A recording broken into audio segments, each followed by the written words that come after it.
အပိုင်းနှစ်ရွာသားများ၏စိုးရိမ်ပူပန်မှုကရွာသားတွေစုဝေးနေကြပြီးမှောင်မိုက်နေတဲ့တောအုပ်ကိုကြည့်ကစိုးရိမ်တကြီးပြောဆိုနေကြပါတယ်ကရွာသားတယောက်ကမော်တော်အုပ်ကြီးဒီလိုဖြစ်တာတခါမှမကြုံဘူးလို့ပြောပါတယ်ကနောက်တစ်ယောက်ကလည်းငါတို့ရဲ့စားနပ်ရိက္ခာတွေကိုဆေးဘက်ဝင်အပင်တွေအားလုံးတောအုပ်ထဲကလာတာလေလို့စိုးရိမ်တကြီးပြောပါတယ်က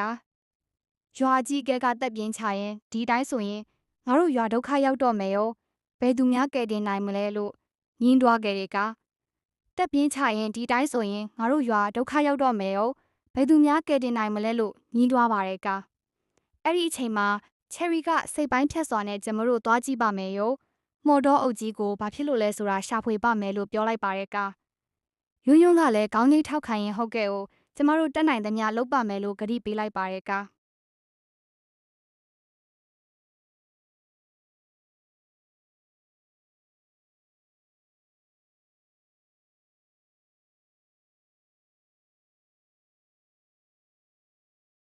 အပိုင်းနှစ်ရွာသားများ၏စိုးရိမ်ပူပန်မှုကရွာသားတွေစုဝေးနေကြပြီးမှောင်မိုက်နေတဲ့တောအုပ်ကိုကြည့်ကစိုးရိမ်တကြီးပြောဆိုနေကြပါတယ်က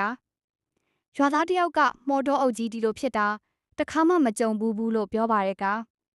နောက်တစ်ယောက်ကလည်းငါတို့ရဲ့စားနပ်ရိက္ခာတွေကိုဆေးဘက်ဝင်အပင်တွေအားလုံးတောအုပ်ထဲကလာတာလေလို့စိုးရိမ်တကြီးပြောပါတယ်က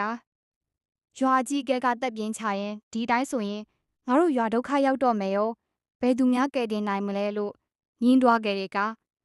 တက်ပြင်းချရင်ဒီတိုင်းဆိုရင်ငါတို့ရွာဒုက္ခရောက်တော့မယ်ရောဘယ်သူများကယ်တင်နိုင်မလဲလို့ညင်းတွားပါတယ်ကအဲ့ဒီအချိန်မှာချယ်ရီကစိတ်ပိုင်းဖြတ်စွာနဲ့ကျမတို့သွားကြည့်ပါမယ်ရောမော်တော်အုပ်ကြီးကိုဘာဖြစ်လို့လဲဆိုတာရှာဖွေပါမယ်လို့ပြောလိုက်ပါတယ်ကယွန်းယွန်းကလည်းခေါင်းကြီးထောက်ခံရင်ဟုတ်ကဲ့ကိုကျမတို့တက်နိုင်သမျှလုပ်ပါမယ်လို့ကတိပေးလိုက်ပါတယ်က